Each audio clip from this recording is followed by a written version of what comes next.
جدید لاہور کے معمار اور فادر آف لاہور کا خطاب پانے والے رائے بہادر سر گنگا رام کے بارے میں کہا جاتا ہے کہ اگر وہ نہ ہوتے تو شاید لاہور کبھی ایک جدید شہر نہ بنتا۔ سر گنگا رام اپنی خدمات کے باعث ایک افسانوی کردار لگتے ہیں۔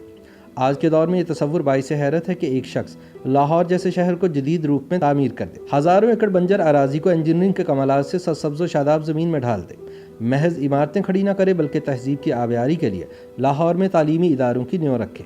13 اپریل سن 1851 کو جب پنجاب میں سکھوں کے تہوار بیساکھی کا جشن برپا تھا تو لاہور سے 40 میل پرے مانگٹا والا کے پولیس انسپکٹر دولت رام کے گھر نومولود گنگا رام کی پیدائش کی خوشی منائی جا رہی تھی۔ یہ خاندان مظفر نگر اتر پردیش سے پنجاب آ کر بس گیا تھا، لیکن ایک ڈکیت گروہ کی گرفتاری میں اہم کردار ادا کرنے پر مالک رام کے خاندان کے لیے مانگٹا والا میں مزید رکنا جان گنوانے کے مترادف تھا۔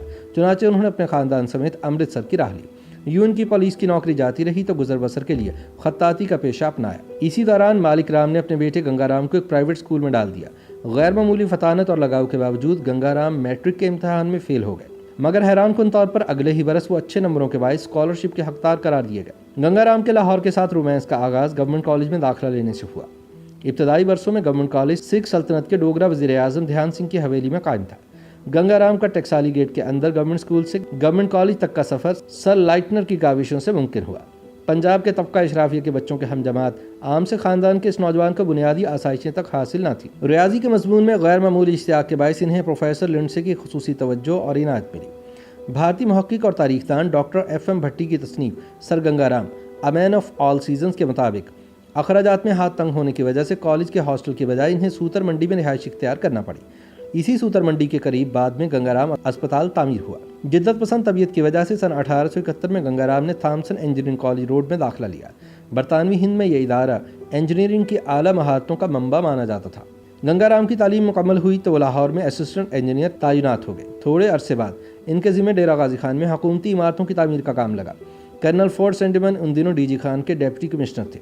بلوچستان کے ضلع زوب کا نام کسی دور میں انہی کے نام پر فورٹ سینڈیمن ہوا کرتا تھا۔ گنگا رام کی تعمیرات میں تخلیقی توانائیاں انہیں بھا گئیں، اسی وجہ سے وہ ان کے لیے بریڈ فورڈ میں انجینئرنگ کی اعلیٰ تعلیم کا وسیلہ ثابت ہوئے۔ کچھ عرصے بعد گنگا رام اعلیٰ اعزازات کے ساتھ اور ٹاؤن پلاننگ کے ابھرتے ہوئے جدید تصورات اور تکنیکی مہارتوں کے ساتھ وطن واپس لوٹے۔ ان کی جائے تعیناتی ایک بار پھر لاہور قرار پائی۔ اس دور کا اندرون شہر نکاسی آب اور سیوریج کے کسی مربوط نظام کے بغیر تھا۔ اندرون لاہور کی تنگ گلیوں میں باسیوں کے مخصوص انداز معاشرت، تانگوں، مویشیوں اور پالتو جانوروں کی بہتات تھی۔ شہریوں کے لیے وبائی امراض پھوٹنے کا خطرہ اور خدشہ صحت عامہ کا بڑا مسئلہ بنا رہتا تھا۔ چنانچہ تھوڑے ہی عرصے میں گنگا رام نے اندرونی شہر کے نکاسی کے نظام کو نئے خطوط پر استوار کر دیا۔ اب ان کی نظریں بیرون شہر کی نو تعمیر شدہ مال روڈ کی جانب اٹھ گئیں۔ لاہور کی ٹولنٹن مارکیٹ سے میاں میر چھاونی تک سن 1851 میں کرنل نیپیر کی نگرانی میں بننے والی مال روڈ پر اس وقت خال ہی عمارتیں تعمیر ہوئی تھیں۔ اس کے اطراف Lawrence garden, Montgomery hall, government house اور مہاراجہ پٹیالہ کی ملکیتی 2 منزلہ عمارت کے سوا زمین کے اکثر قطعات خالی تھے۔ گنگا رام نے لاہور کو نیا روپ دینے کا بیڑا اٹھایا۔ اس مشن میں ان کو کنہیا لال ہندی اور بھائی رام سنگھ کا ساتھ بھی میسر آیا۔ ان دونوں کا تعلق بھی سول انجینئرنگ اور پلاننگ کے شعبے سے تھا۔ دونوں دل کی دولت کے ساتھ ساتھ دنیاوی علوم سے بھی مالا مال تھے۔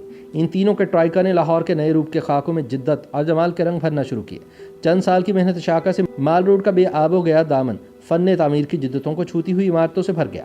ٹاؤن ہال سے لے کر نہر تک، جنرل پوسٹ آفس، عجائب گھر، Aitchison college, Mayo school of arts یعنی موجودہ national college of arts, Lady Maclagan girls high school, government college کا کیمسٹری ڈپارٹمنٹ اور لاہور ہائی کورٹ کی پرشکو عمارتیں وجود میں آئیں۔ مال روڈ کے ان شاہکاروں کا تقابل بلا شبہ فرانس کی شانزے لیزے سے کیا جا سکتا ہے، جہاں صدیوں قدیم عمارتیں تاریخی ورثے کی حیثیت رکھتی ہیں۔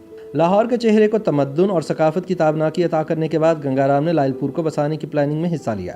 ڈاکٹر ایف ایم بھٹی کی تحقیق کے مطابق 100 ایکڑ پر بننے والے اس شہر کے لیے گنگا رام نے یونین جیک کی طرز پر ڈیزائن تیار کیا۔ 8 بازار اور درمیان میں کلاک ٹاور کا تصور ان کے زرخیز ذہن کی پیداوار ہے۔